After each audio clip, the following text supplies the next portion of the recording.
Hello friends, second ভিডিওতে আপনাদের সবাইকে স্বাগত। প্রথম পার্টে আপনাদের আমি দেখিয়েছিলাম আমি শিয়ালদা থেকে কীভাবে পরেশনাথে পৌঁছেছিলাম এবং তারপরে সেখানে হোটেল নিয়ে কিভাবে আমরা ট্রেকিং শুরু করি এবং তারপরে পরেশনাথে এসে পৌঁছই।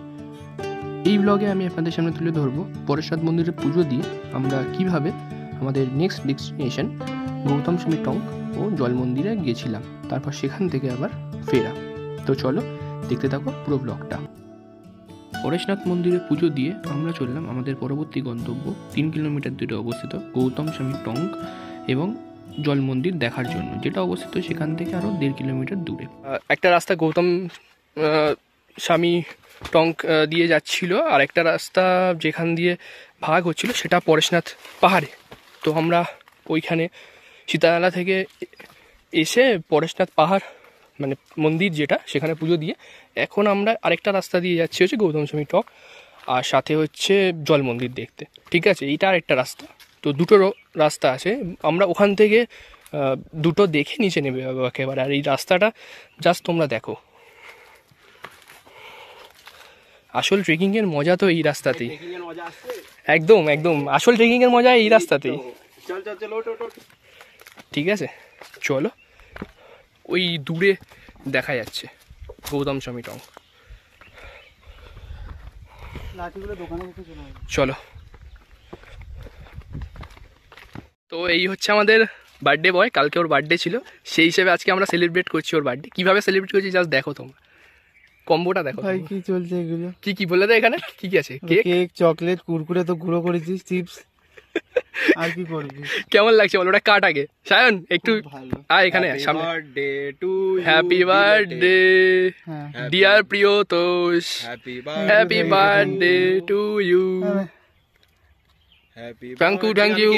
চকলেট খাওয়া। তো এই পাহাড়ে এসে এইভাবে একটা অথেন্টিক ভাবে আমরা সেলিব্রেট করছি ওর বার্থডেটা। ঠিক আছে, জায়গাটা আমরা ছাড়া কেউই নেই। ঠিক আছে, দেখো যাস কেমন বল? খুব ভালো, খুব ভালো। এটা অথেন্টিক জিনিস ভাই, প্রশংসা করে এটার জন্য আমাদের। অসাধারণ।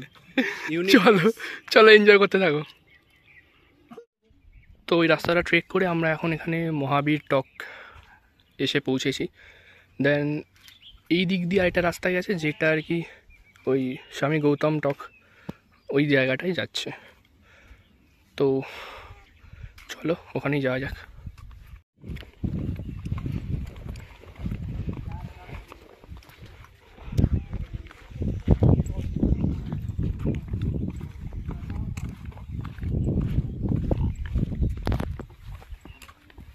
তো এই হচ্ছে গৌতম স্বামী টঙ্ক, যেটা এতক্ষণ ধরে ট্রেকিং করে আমরা আসলাম। আর এই রাস্তাটা চলে গেছে জল মন্দিরের দিকে।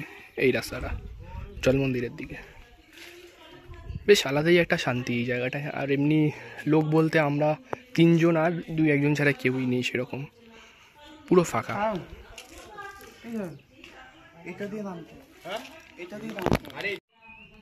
তো এই মুহূর্তে আমরা এসে পৌঁছেছি জল মন্দিরের সামনে, যেটা আর কি গৌতম স্বামী টঙ্ক থেকে অনেকটা নিচে নেমে হেঁটে আসতে হয়। আবার ওঠার সময় সেমভাবে এদিক দিয়ে আবার উঠতে হবে হেঁটে। যাই হোক, তো দমের ঘাটতি তো হচ্ছে ভালোই, তার সাথে জলও প্রায় শেষের মুখে, তাই জন্য আরও প্রবলেমটা হচ্ছে। যাই হোক, চলো নিচে যাওয়া যাক।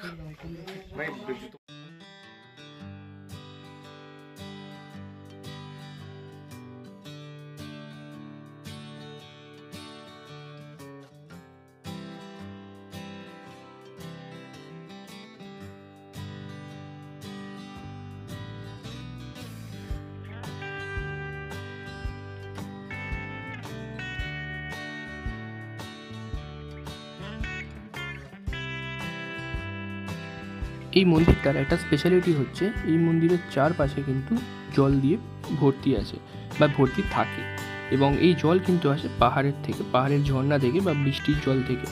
তো এটা কিন্তু সারা বছরই থাকে। এটাই হচ্ছে এই মন্দিরের একটা বিশেষ বৈশিষ্ট্য। আর এই মন্দিরের যে কারুকার্য সেটা এক কথা সত্যি অসাধারণ।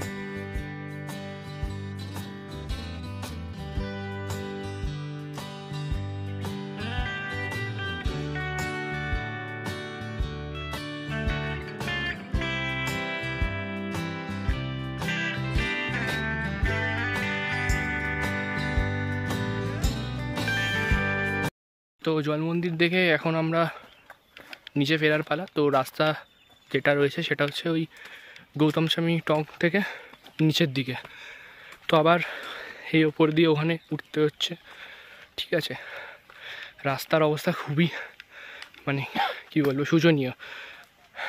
তো দেখাই তোমাদের একবার।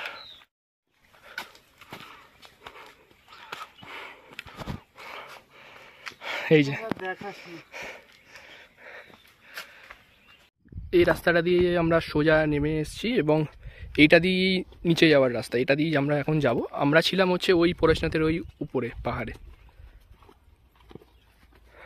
চলো সায়ন, ঠিক আছিস তো? প্রিয়তোষ, কি খবর? ওকে তো সব? চলো, এখানে এখন রোদটা নেই, যাই হোক ওই জন্য ভালো লাগছে, ঠান্ডা ঠান্ডা হাওয়াও দিচ্ছে। চলো এবার নিচে যেতে যেতে কথা হবে। আমরা ওখানে ছিলাম ভাই, ওখান থেকে এখানে চলে গেছি।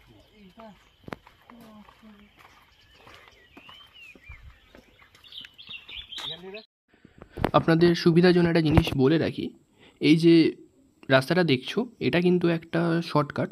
তো তোমরা চাইলে এটা ইউজ করতে পারো, বাট যদি বৃষ্টি হয়ে থাকে বা বৃষ্টির সময় হয় তাহলে এইসব রাস্তা অ্যাভয়েড করাই বেটার, কারণ যে কোনো সময় মাটি ভিজে থাকলে, আলগা থাকলে পা পিছলে যেতে পারে। তো এটা সেই জায়গাটা সীতানালা যেখান থেকে আমরা আর কি যাওয়ার কথা ছিল, কিন্তু আমরা ওই দিকে রাস্তাটা দিয়ে ঘুরে প্রথমে পরেশনাথ গেছি, দেন ফেরার সময় ওই গৌতম স্বামী টক আর হচ্ছে জল মন্দির হয়ে এই রাস্তাটা দিয়ে নেমেছি ঘুরেছি। এটা আর কি এই রাস্তাটার সাথে মিট আপ করছে। ঠিক আছে, তো এই হচ্ছে ব্যাপার। বাট এই রাস্তাটা তুলনামূলক বেশি শর্টকাট লাগলো, যেটা থেকে এখন আমরা আসলাম। কি তো প্রিয়, তো সেটা একটু বেশি শর্টকাট। চলো দেখি নিচে কতক্ষণে গিয়ে পৌঁছে। মনে তো হচ্ছে এখনও 1 ঘন্টা লেগে যাবে আরামসে, দেখা যাক। আমরা যত নিচের দিকে নামতে থাকি ততই আস্তে আস্তে ওয়েদার খারাপ হতে থাকে।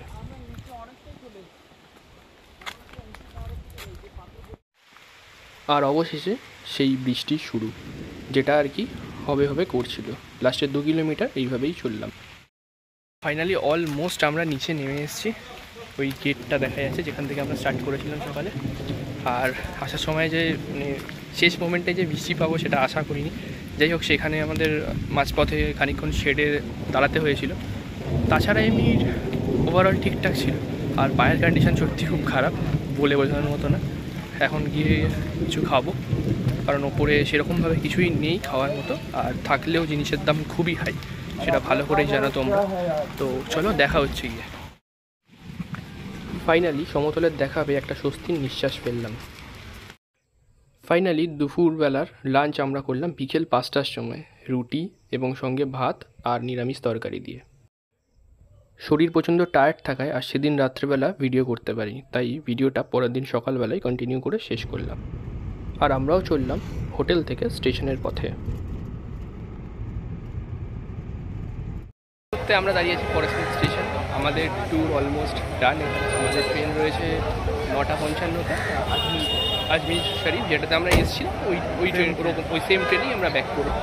তো কালকে আর কি রাত্রেবেলা খাওয়া দাওয়া করেছি বলতে গেলে ওই রুটি আর কি চানা মশলা।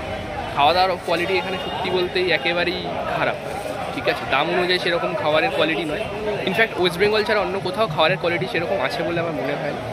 আর একটা জিনিস সেটা হচ্ছে যে মানে পাহাড়ের ওপরে কিন্তু খাওয়ার জলের প্রবলেম সত্যিই রয়েছে, বিকজ জিনিসপত্রের দাম একটা রয়েছে ওটা, আর 2 হচ্ছে যে মানে যেই সব ট্রাস্টগুলো আর কি জল বসায় তারা কিন্তু ফ্রিতে কেউ দেয় না, মানে তোমার থেকে কিছু চার্জ করবে, মানে সে নিয়ে নেবে, বলবে যে কুছ পয়সা দিজিয়ে।